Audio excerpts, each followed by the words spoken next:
Hi, everyone, and welcome to UBS Trend and Special Report, the era of AI. Artificial intelligence is beginning to be like the movie Avatar, creating a whole new world from species to tools to language models. AI may be the most profound innovation and one of the largest investment opportunities in human history since the internet. For equities, nothing impacts returns more profoundly than growth driven by innovation. So, in the evolution of AI, where in the line graph are we? And specifically talking about equities, where do we go from here? Let's hear more about it from my guest, Kevin Dennean, equity strategist, UBS Technology and Com Services. We hear a lot about AI, from neural networks and generative AI to AI agents, not to mention the GPUs, HBMs, LMM, SLMM. That's an alphabet soup to me, Kevin. Help me make sense of all of this. So you're right, it is a bit of an alphabet soup, and some of the things you mentioned like GPUs and HBMs, those are an important part of the technology. The way that we approach AI is, first and foremost, we think of AI as a new technology stack. And we think this new technology stack is 3 layers: the enabling layer, the intelligence layer, and the application layer. The enabling layer is where you have all the computing power. So you mentioned GPUs and HBMs, that would be part of the enabling layer, but so would all the things related to that, like data storage and data networking, as well as the equipment that's used to power and cool all these big data centers. Above that enabling layer, you have what we think of as the intelligence layer. This is where all the large language models live, things like ChatGPT or small language models. You mentioned SML, things like Microsoft Phi, as well as all the data. And you can think about that collectively as sort of sitting in the data center. And then ultimately at the top, you have what we call the application layer. So the application layer is where you and I and everyone else actually interacts with AI. So if you've ever used ChatGPT or Perplexity, you've lived in the application layer for a little bit. Thanks, Kevin. So how do we size the opportunity across these 3 layers? And, why is there so much spending on the enabling layer? And how does, investors position in all of this? Right, yeah, no, there is a lot of opportunity here. We think this is about a $1.1 trillion market in a few years when we get out to 2027. And the way that we think it breaks down is we think the enabling layer is going to account for about 45%. So that's where you're seeing all this investment in chips and data centers.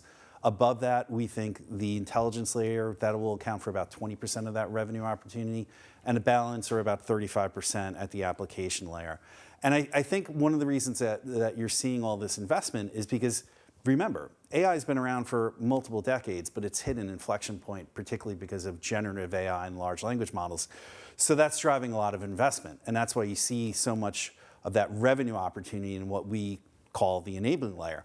And in terms of how to position, we think it's pretty simple. We think you focus on that enabling layer in the near to intermediate term, because that's where we see the best combination of growth and visibility into that growth. Now, we want to be skewed towards that enabling layer, right? But we don't want to ignore everything else. So we do think you want to have some exposure in the intelligence layer, and we do think you want to have some exposure in the application layer. And I would say, if we look further out in time, the application layer will ultimately end up being the bigger opportunity.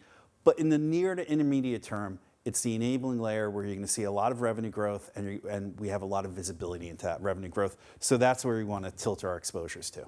So if I'm hearing you correctly, the opportunity right now is really in the enabling layer, but investors shouldn't ignore the other 2 layers either. No, that's absolutely right. But I also think there's a bigger issue here too, and I'd love to hear your thoughts on this. So there's obviously a lot of investment happening within the technology sector around AI, but how is AI impacting how you think about the S&P 500, and what are some of the opportunities that you see relative to AI that are maybe outside of my coverage, the technology sector? I think that's a great question and an important one, Kevin.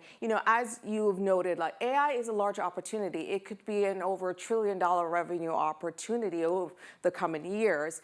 And right now, yes, there's a lot of focus and concentration within technology, among the semiconductors and the cloud service providers. But it's not just a tech story. I like to think about it like a house. You're building a house, and so the semiconductor chips are the foundation of that house. But that house needs walls as well. It needs airflow management, it needs system controls. And so when you think about it, while the semiconductor companies are important and essential for the build out of data center infrastructure and AI, it's also important to have exposure to some of the industrials that are playing a key role, as well as utilities. Well, just to sort of put that in perspective, when you think about it, a query on ChatGPT requires nearly 10 times as much as electricity as a simple Google search. And so in the years to come, there's going to be an insatiable amount of demand for electricity as AI infrastructure is built out. And when you think about it more broadly within sector strategy, we can't ignore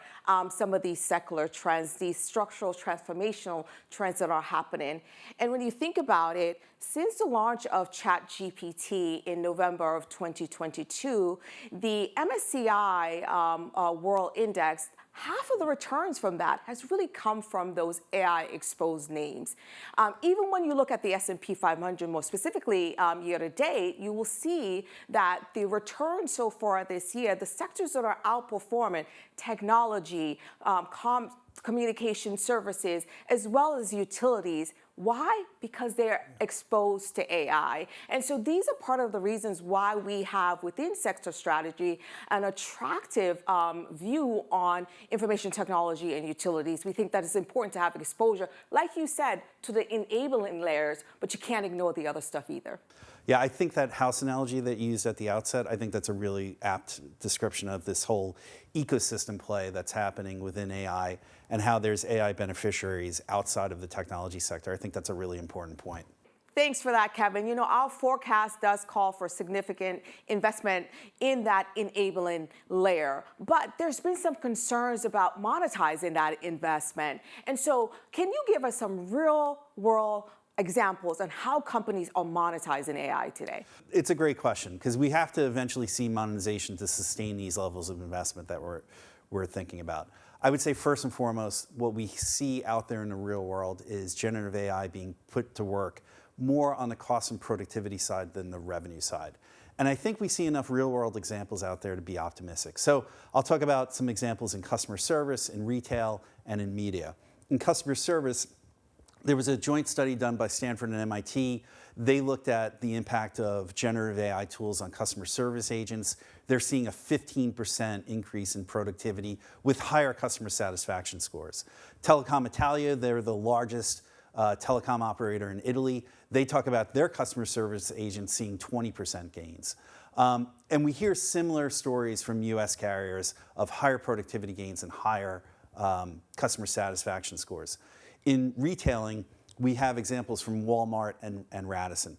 Walmart talks about how they rewrote their entire online catalog using generative AI tools, and it took 1/100th the manpower that it would have otherwise if they had done it manually. Radisson, the big hotel group, they talked about using generative AI. It drove a significant increase in their advertising team productivity, and it drove a 20% uplift in revenue for ad campaigns that utilize generative AI. And on the media side, Warner Brothers, the big movie studio, they talked about how they use generative AI to do captioning. So to enable their domestic content to be viewed internationally and to bring international content to the domestic audience. And they saw a significant increase, something around a 50% reduction in the time it took to accomplish this captioning effort. So, again, we think there are enough use cases out there to be optimistic, and we think in the near to intermediate term, it'll be focused on the cost and productivity side. Thank you, Kevin. So we're seeing productivity gains, which we hope to translate eventually to profit gains. But I think overall from our conversation, my key takeaways is that we think that AI is an important investment opportunity. Right now, we're really focused on the enabling layer, which includes semiconductors, some industrials, and the power suppliers. But don't forget about the other layers, the intelligence layers and the application layer as well. For more information, visit ubs.com/AI Hub. Make sure to follow us on social media, LinkedIn, Facebook, Instagram, Twitter, and check out our Instagram channel at UBS Trending for UBS Studio content that you can't find anywhere else. And as always, if you have any questions about your portfolio, please speak with your financial advisor. Until next time, I'm Nadia Lovell. Have a great day, everyone.